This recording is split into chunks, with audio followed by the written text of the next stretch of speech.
I'll be back.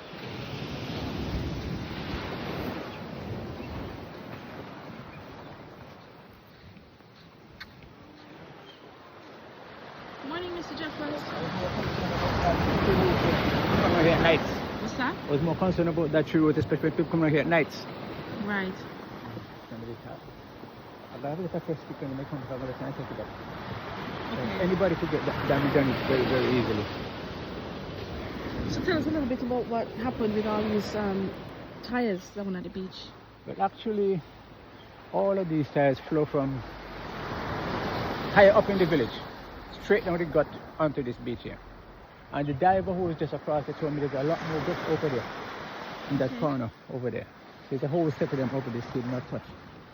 And what you're seeing here is only a sample, because at the far end over there, they see 40 yards over in that corner alone. Yeah.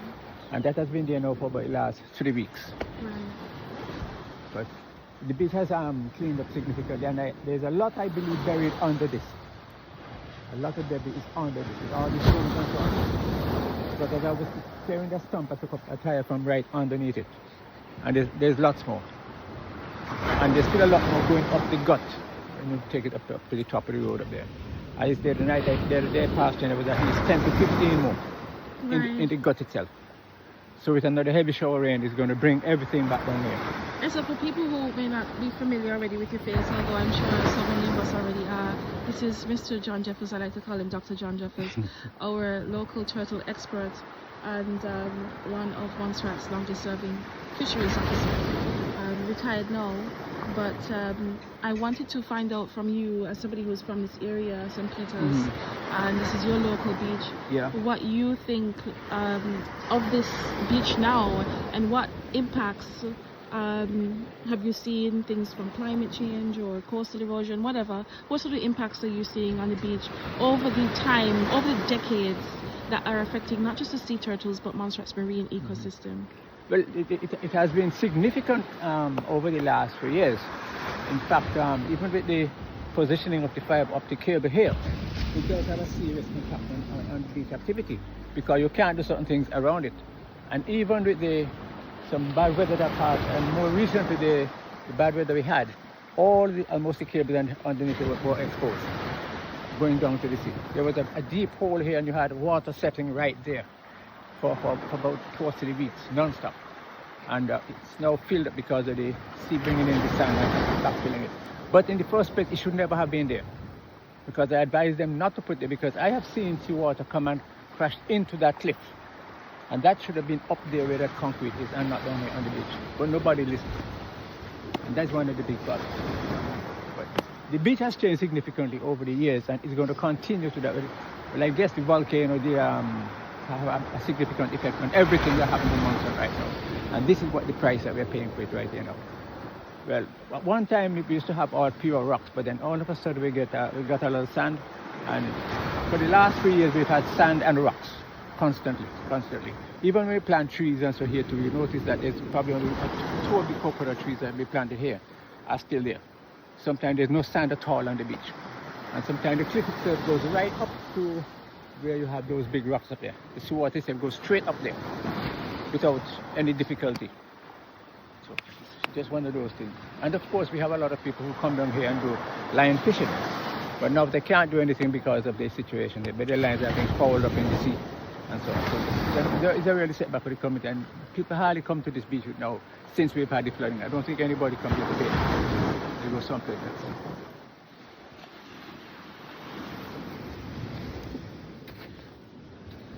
Mr. Jeffers, we're going to walk across and start to take out the tires from the other side. Yeah. They're actually on rocks over there. So we're saying that Department of Environment would have come already and take 2 truckloads out? Yes. And each trip would have been 20. So we're talking that this 40 has already left. Okay. And we have at least another 40 right here, plus another 40 and the other end. Another 40 here, another 40. So maybe 100 tires on the beach. And of course, the turtles are being affected. What turtle do you think nested here? This is a green turtle. How do you know it's a green turtle? You could tell by the tracks Okay. and the center mark. And the track is a lot wider than that of the hawksbill. So that's the thing. Very deep hole. Nest. So we're talking about maybe sometimes 3 feet or more, depending on the soil. There's another tire, 2 tires right there. That's the seaweed. On the beach, you get 5, okay. 4, 5, Right. 6, 7, 9. And as the waves come in, it clears and exposes more. Yeah, I think Under those piles, there's still a whole set under them. Oh. Yeah. I think they're breeding. They make more. Yeah. And then, of course, the seaweed again still has an impact on people coming to use the beach. Yeah. Because at night, especially when you have a light, the flies come right out into your face. Very, very uncomfortable. Yeah. But for the turtles, it doesn't bother them. Okay. And you can see that there was a nest here. And then you have the problem with the ground lizard. You can see one going there. They go into the nest and eat out the eggs. You can see the shells here. Yeah, I've seen him actually twice already over down here. Even from here. Another one. So another one right there. Yeah. They will go into the nest and eat them out. Sometimes rats do that also. Phew. Go away. Is there anything that could be done to protect the nest from predators like that? Well, we had a hatchery. The hatchery is still in braids, but it's useless right now. Unless something is done dramatically to bring it back into shape, it's going to take quite a bit of money. And it may have to be relocated because there was a problem with fire ants in the nest, and then of course we have other things now around the hatchery. So maybe we need to look for a new location for it. And that is one of the things that would help to build back the population of turtles in our country. Because sometimes in a year we would release maybe 8,000-9,000 young hatchlings. But of course out of that is only about 10% that would ever live to reach maturity. And one of the good things with this turtle project that we have started, we now know that our turtles do not only nest on Montserrat, because some of the turtles that we tagged actually nested in Costa Rica.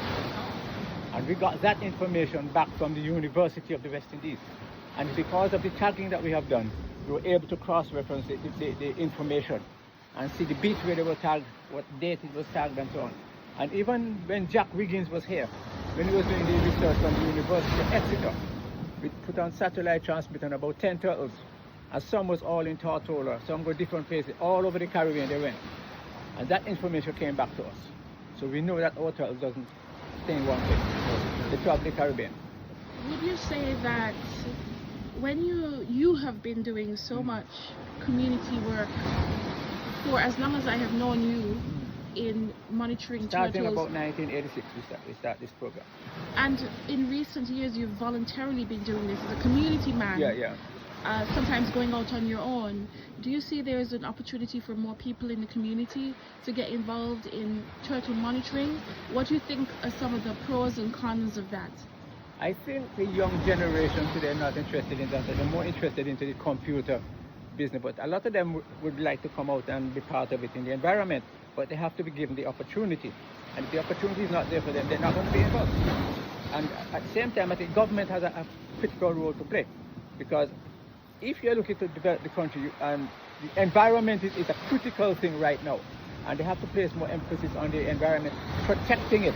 How do we protect it for the future generations to come? Are we leaving it healthy or what?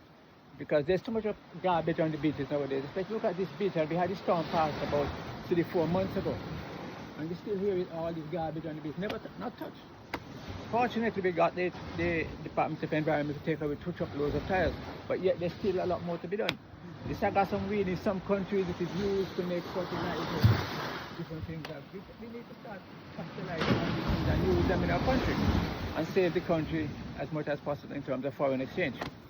Sorry, government has many different priorities and sometimes conflicting priorities and limited budgets. How do you think us as a community, as individuals, can play a part to really help the case? How do you see us being able to help people like you, being able to help government? What are some of the practical things, like if you even give me 3 things that you think we can do of all ages across Montserrat, in terms of Montserrat's residents and even our diaspora, people who are Montserratian but now living overseas? I think we have to give some incentives for people to start taking charge of the environment. Unless we give that, they're not going to get it. And that is a critical thing. And there are a number of persons on island who are willing to give their time and effort, but government have a role to play. Sometimes they may need a transportation to get the stuff off the beach, and the resources are not there because and lots of people are not really working, and some of them will just come out and volunteer their time, but to get the stuff off the beach up to the garbage heap, it's a major headache. And sometimes even to get the person from point A to point B, it's another headache. So government going to have to really sit down and look at how they manage their budget and in what areas they want to see the community involved and make provision for that. And I don't think we are making provision for that right now in Montserrat, especially with the turtle survey program. Because a lot of the turtles that we have tagged, we know that they do come back to Montserrat. Because just last week I had a call at Woodlands Beach, and when I got there was a turtle on its back. And I knew that that turtle had a transmitter on it, but the transmitter had disappeared. But I did not have the scanner to check the tagging inside it, because we use two different types of tags. One that you can see with your eye and one that is injected. And we have to use a scanner to pick that up.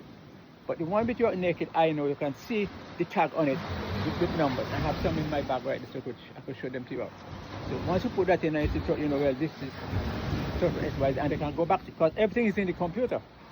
So they can go back and check it and see how many turtles were tagged in there. And it's not every year you get the same numbers. Some years it's high, some years it's low. And if there's a storm, it has effect on them also. Plus we need to look at what is happening in the marine environment. How do we keep our marine environment clean and healthy? It costs money, but at the same time, it attracts tourism. And no tourist wants to come where you have a dirty beach and dirty environment. So it must be clean. So you have to make priorities. A few weeks ago, I had a call with some returning Monstratans. When they were here the last time, they saw turtles, and they come back with a larger group, and they just exactly wanted to see turtles. But it's just that sometimes you're not getting the numbers, because some years it's high, some years it's low. But with the right timing and the right set of people, Montserrat can be promoted overseas for viewing turtles. But you have to invest into it, put money into it, and encourage people to come in. That's a good question, a good thought. One of the things that we heard was that a green turtle could fetch up to $12 a pound, and you know, some large green turtles go up to 300 pounds. Some is even more than that. So you're looking at you know, over $1,000 yes. to land and fish a green turtle.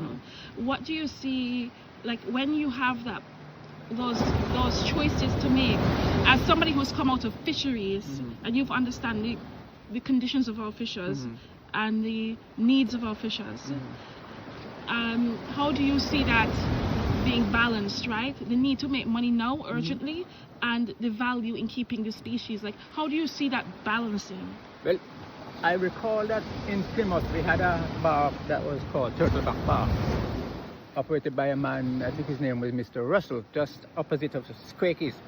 And he had turtle shells there. And people would just come in and go to the bar just to see the turtle shells. And of course they used to take the same turtle shells and make jewelry. That's another thing that can be done with the turtles and make income for our people, because somebody be glad to get an earring made from turtle shells from Montserrat or something like that. You never know, these things can bring big industry to Montserrat. But we need to look carefully as to how we are going to do it and market the country in such a way that we get maximum benefit. And one of the things that I don't think we sit down and dialogue enough. There's only a small group of people who sit down and make decisions, and sometimes they don't even consult, so that we get a broader perspective as to what is happening. And lack of information is one of the biggest problems in Montserrat. Do you see that, considering the numbers of turtles that you see now versus what you would have seen in the past, do you think that turtle hunting or like eating of a turtle meat should still be allowed? Well, actually, we are not seeing the amount of turtles being slaughtered in Montserrat. And I think part of it is because our population is now a diverse one. The average Montserratan, in fact, when I was a little boy growing up and I used to be in Plymouth every weekend, my aunt used to go to the market almost every Friday and Saturday and buy turtles.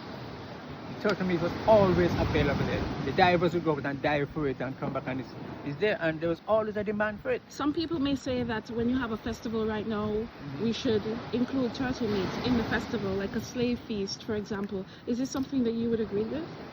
It depends on the time of the year, but then we'll also have to sort of control the numbers, because if you take the adults too much, then you're going to run into a problem. Do you think that fishers understand the difference between the green turtle and the hawksbill so that they can make an informed decision?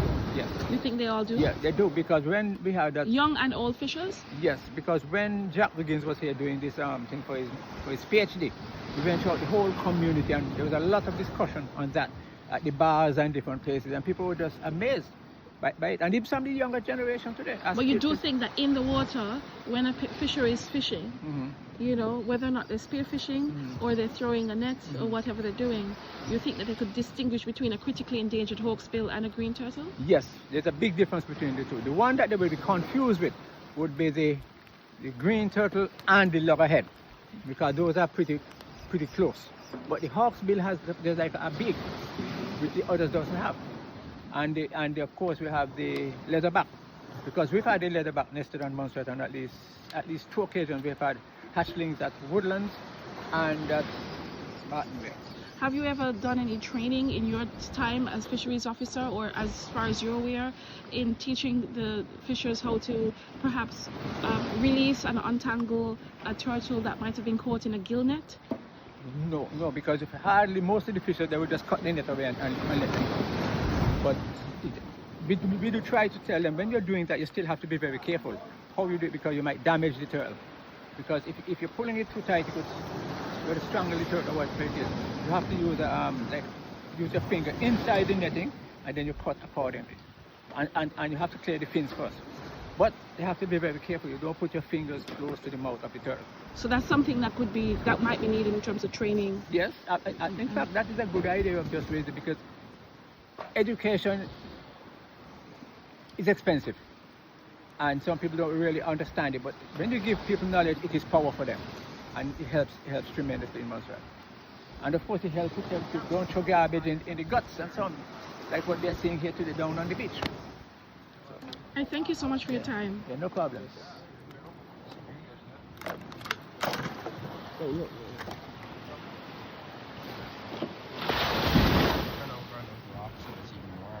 Let's go and have a look. I'm trying to say is how would they have just gotten across the whole beach if they flew down that one beach? Well, I think what might have happened here is that in the flood on the 18th of May, approximately, I think that's when it was, the guts brought down the tires from in St. Peter's, and then they washed down to the sea, and the sea did its job and spread out. them around the whole area. That's spat them all out. if we piled them all up and counted them, who would have over 200 tires? Mr. Jeffers, what are you doing? I was just testing to see how hard it is. Ah.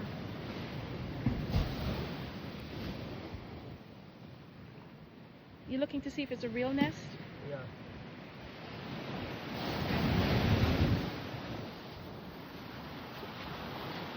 Look how buried this one is.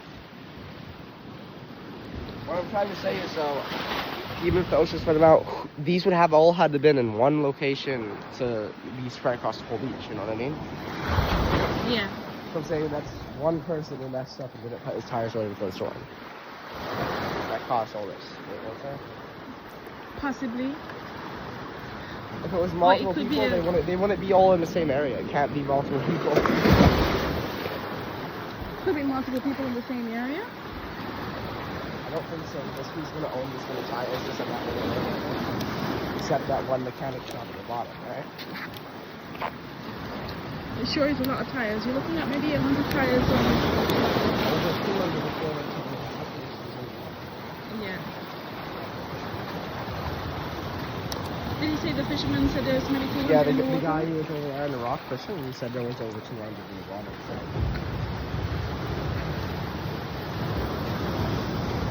What the heck if he's on?